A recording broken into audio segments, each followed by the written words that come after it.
Hello everyone, this is Jim Delapine, and I'd like to go over some steps and techniques to show you how I achieved this particular image. And I'll be covering the refined edge feature, layer masks, blending modes for both layers and brushes, and the content aware fill feature.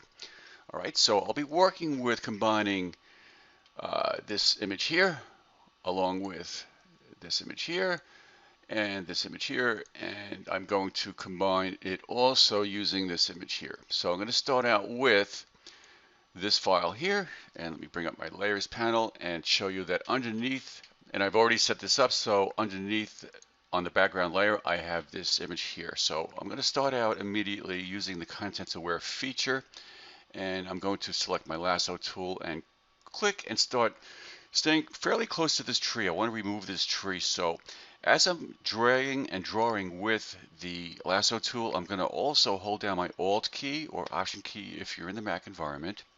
And that allows me to free up my hand, and this gives me this rubber band effect. So what this essentially does is gives you two tools in one, both the lasso tool and the polygon lasso tool. So it prevents your hand essentially from cramping up. So if you don't have a stylus, this is the way to go. All right, so I'm clicking and dragging and holding down my Alt key at all times, and at any time I want, I can just simply let go, shake out my hand, and then continue to click and drag. And when I get back here, I'll let go. And so we have a selection around the tree, and I'm going to either go to Edit Fill or use the shortcut of Shift F5, which brings up the Fill dialog box, and by default you get the Content Aware option. I'll simply hit OK and see that Photoshop analyzes the surrounding pixels and basically figures out what to replace that area with. So it's really looking at the surrounding pixels, and it also included completing this horizon here, which is kind of cool. So let me deselect, go back to my layers panel, and show the upper layer with the Indian, and we'll work with the refined edge feature to remove the background. So I'm going to go to my magic wand tool, and by default it's set to a tolerance of 32, so we'll see how that works. So this tool selects similarly colored pixels. So what I'm going to do is basically select the background and then inverse it. So I'm going to click on my background area, and note what happens here. It's because I did not have the correct layer active. So if you see something that's unexpected, always refer back to the layer. So let me deselect and select the correct layer, hit F7, and then continue. Now you can see that it picked up a lot of the similar pixels of this gradient, so I'm going to shift click to add to the selection, and I'm going to continue to shift click and try to select as much of the background as I can. What I like to do is to look or review my selection in Quick Mask. So I have my Quick Mask set up to a default of 100% opacity. This is my preference. So let me cancel out of that. And by clicking the Quick Mask icon, it reacts to a selection, and you can see the result here. So note also that I do have this inverse, so I'm really selecting the background. So if I zoom in, you'll see that it actually selected too much of this top of this feather area here, this palm frond. I don't know what you'd call that, but what I want to do is go to my paintbrush tool. I'll select a paintbrush that is, let's go with 50% hardness, and I'm going to make sure that white is my foreground color. Remember that I'm working in Quick Mask, so this essentially is a way to create a selection using a brush tool. So with my paintbrush active, I'm going to hit my right bracket key to enlarge my paintbrush size, and I'm going to click and drag and bring in as much of this as I can until I see the edges. And what I'm essentially doing is creating a selection so that when I go into the refined edge feature, will edit the current selections, and let me leave that as is. All right, so now what I'll do is I can paint over this or create a selection that goes around this very quickly, and hitting Control Delete will fill with the background color. Alt Delete fills with the foreground color. So let me deselect and exit Quick Mask by hitting the letter Q. So I have a selection here.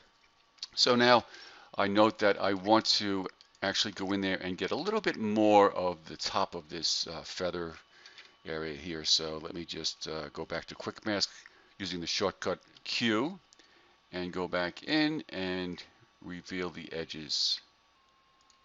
All right, so exit Quick Mask Q. Control 0 fits the document in the window. Shift F7 will inverse my selection. And now we'll go into the Refine Edge feature.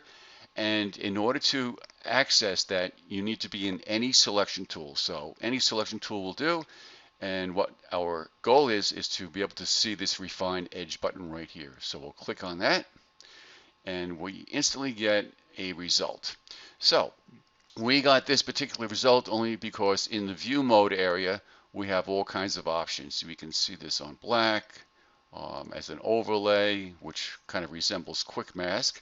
We can also view it on layers. So I'll leave it on layers as is. And let me just drag this to the side, take advantage of my screen real estate, and now we'll zoom in and talk about the Refine Edge feature. So I'm going to keep this relatively simple. I don't want to get into too much detail regarding the Refine Edge feature, but essentially I'll just tell you some descriptions as to what these settings are about. So the Smart Radius here, this is an option that has Photoshop automatically adjust the radius for hard and soft edges near your selection border. So if your border is uniformly hard or soft, you may not want to select this option. This enables you to have more control over the radius setting. The radius specifies the size of the selection border you'll refine. So if you increase the radius to improve edges of areas with soft transitions or lots of detail, you'll get some nice results. So you want to move the slider while looking at your selection to find a good setting.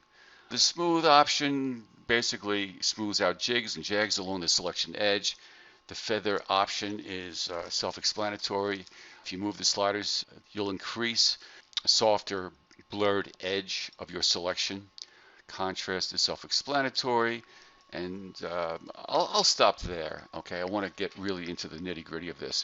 So with this tool active, what I'm going to do is decrease my brush size a little bit and essentially click and drag to paint along these edges here.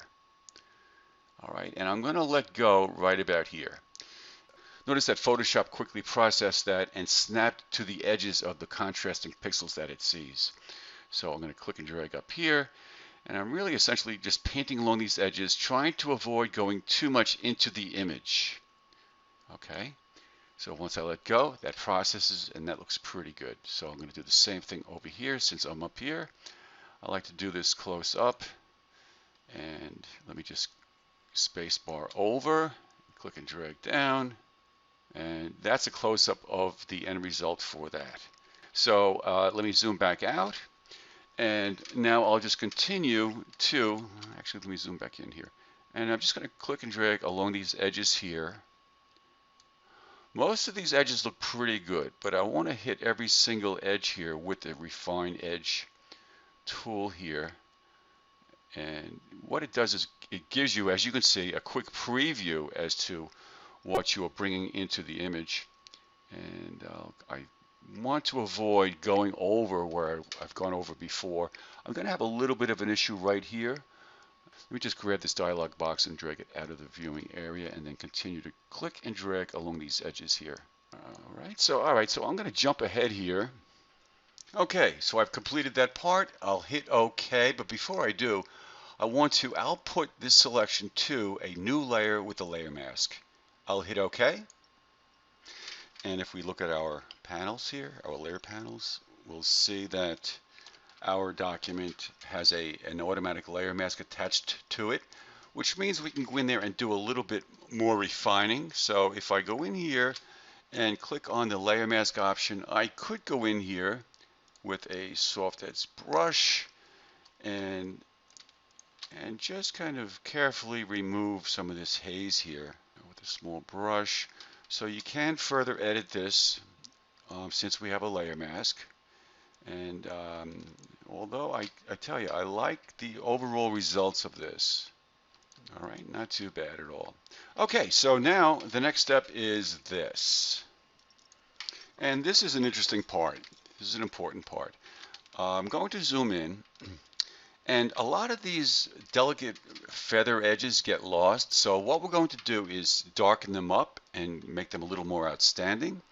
So I'm going to go to my paintbrush tool, and I'll select a paintbrush, maybe 50% hardness, and let's see, a 20 pixel brush looks fine. Now here's the key. I'm going to place this into darken mode. All right, so with the paintbrush in darken mode and my image part of that layer active, I'm going to hold down my Alt key and sample the color of this feather here. Okay, I'm going to sample one of the darker colors. So with your paintbrush active, holding down the Alt or Option key gives you access to the sample tool. So I'm going to sample one of these darker colors, and then again with the darken mode for the brush active, I'm going to click and drag, and it's going to darken the pixels of the feather. Okay, you may even want to go a little smaller with your brush just to have a little more control. Okay, so burying my brush, I could go in here, remove that white halo also around the edges. So what you want to do is just change colors depending on the feather area. Okay, for example, up here, there's a little more red in here, so let me Alt click here and see if I can just bring that edges in. So what this is doing is it's essentially darkening the pixels using that color. So I'm constantly changing the color, and this is giving the feather a better silhouette. All right, so I may want to just sample a lighter color. I can also lower the opacity of my brush so I have a little more control, and just kind of, so really defining these feather features here. All right, so let me jump ahead here. I'll continue this. Okay, so I've done all of my feathers here. You can see the results.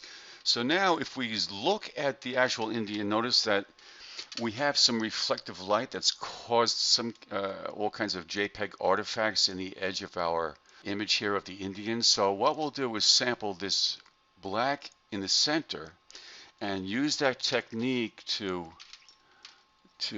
darken up the edges of the interior of the Indian. So let me bring this back up to 100%. And as I hit these edges, you'll see that you really get a nice defined edge for the Indian. All right, so we really get a nice silhouette going on here. Increase my brush size to quickly just paint that in. So we're removing all those artifacts. Okay, Control 0, and here we go. So now the next step is we'll bring in our Indian chief. So let me just select all and copy this and go back to my demo here and paste this in here. I'll drag it down to the layer below and hide my layers palette and hit Control T to free transform the Indian, and Shift and Alt. Shift to constrain the proportions, and the Alt key will scale out from the center. Let me position him with the eyes in between the feathers here, and I'll hit Enter to apply the transformation. The next step is to work with blending modes for the layer. So I've experimented with a few blending modes, and here's what you do to experiment also. What I did was I selected the first one and then hit my down arrow key to scroll through each one. And the one I liked the best was soft light blending mode right here. Okay, so this gave a nice look where it combined the background image of the sky and the color works, so I thought this was quite effective. So I've positioned the chief where I want him. The next step is I will create a layer mask. Go to my paintbrush tool, make sure black is my foreground color. I want 0% hardness. I'll hit my right bracket key to increase my brush size dramatically. Let me zoom back out. I'm hitting spacebar Control Alt, and what I'll do is I will paint along these edges here on the layer mask to dissipate the edges there. What I can do also is go to my gradient tool, and on the layer mask I can click and drag upward to gradually blend out or in that Indian, so you can see the result over here. Okay, all right, so now what we'll do next is work with text. So I'm going to go to my text tool, select the top layer and click and type in the words Navajo with my caps lock key on. And I'm going to choose the text that came up here, Arial Black. I want something big and bold and girthy, so I'll put a bounding box around it, Control T, and then just scale this up and out, not worrying about distortion. Just bring it from the left to the right, and I'll hit enter to apply my transformation. And the next step is I'm going to create a selection out of this text by control clicking on the thumbnail to the text layer, hiding the layer, and then I'm going to select the underlying layers that I want to copy and paste and bring to the layer above. So I'll select the Indian layer and the background layer. So I control click to select both of these layers. The reason I'm doing that is that I want to copy what's on these layers and bring that to its own layer.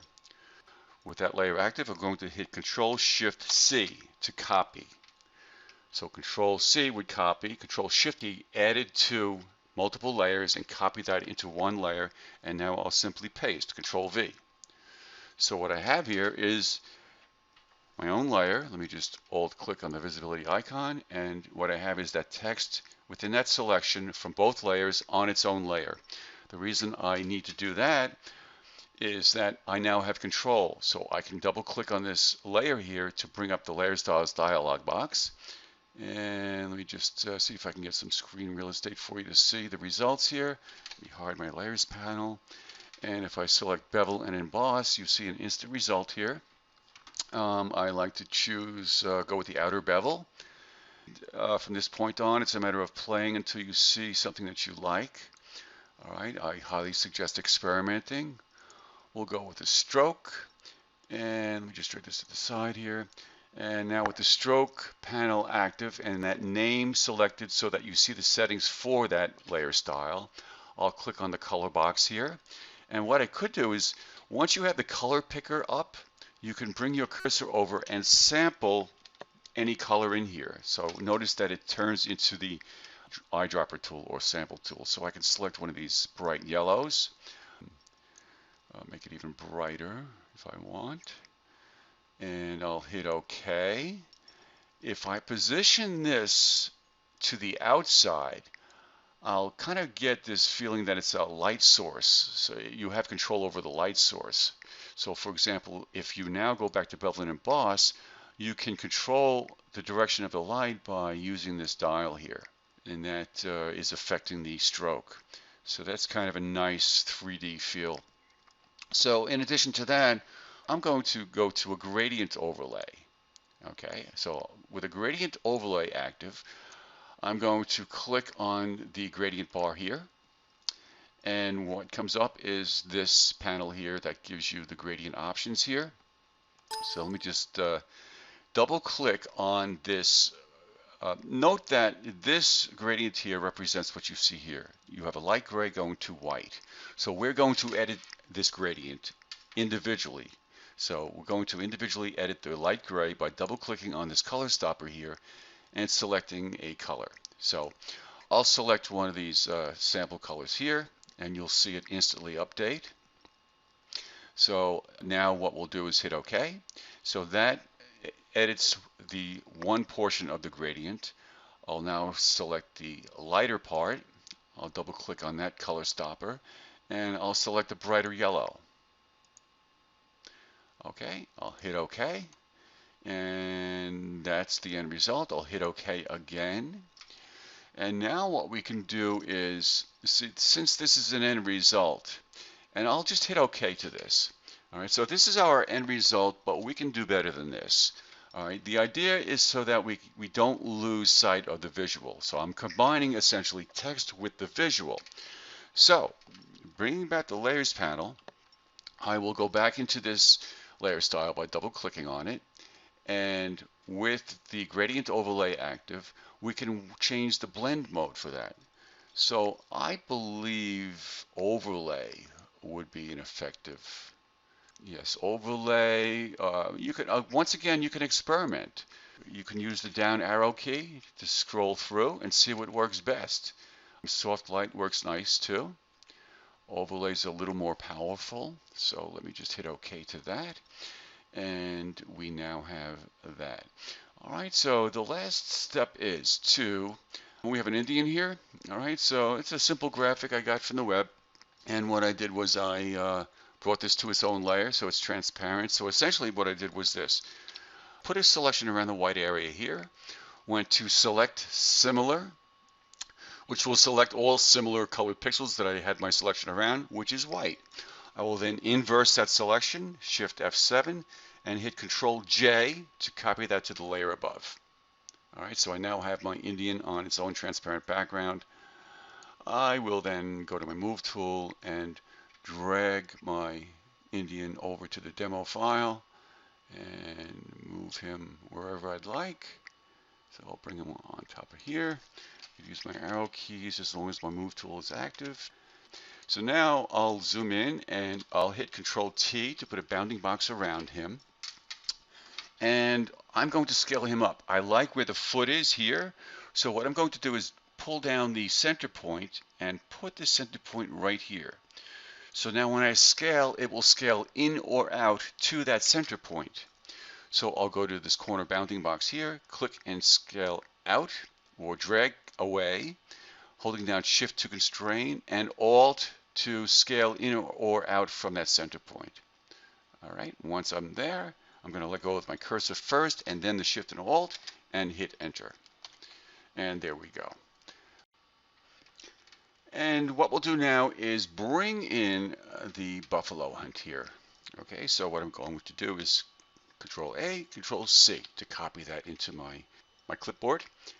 And I'm going to now go to my layers and Control click on the layer mask here to put a selection around. I'll hit F7 to hide my layers, and now I'll go to Edit, Paste Special, Paste Into. Okay, so we see nothing because it's on an underlying layer, so I'll simply have to change the stacking order and bring my layer to the top. Okay, that allows us to click and drag down. Note that the layer mask is not linked, so we can individually move our Indian within that mask. I'm going to flip this, so I'll go to Edit, Transform, Flip Horizontal, and position our Indian accordingly, and we'll go with something like that. All right. Okay, so now what I'm going to do is this. I'm going to work with the layer mask to blend out portions of the Indian. So just to simplify this, all right, let me just jump ahead here.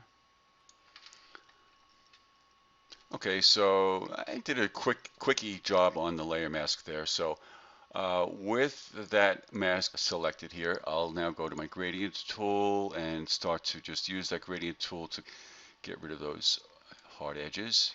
Give this a vignette. And okay, so now with the layer mask still active, I'll go to my paintbrush tool and swap my foreground and background colors. So with the layer mask active and white as my foreground color, and I'm going to paint to reveal outside of the Indian the buffalo outline. So what I like to do is go a little bit past and then zoom in and slowly come back to hide. Okay, brush size is important, as is accuracy. All right, so I hope that helped. All right, guys, take care. Bye.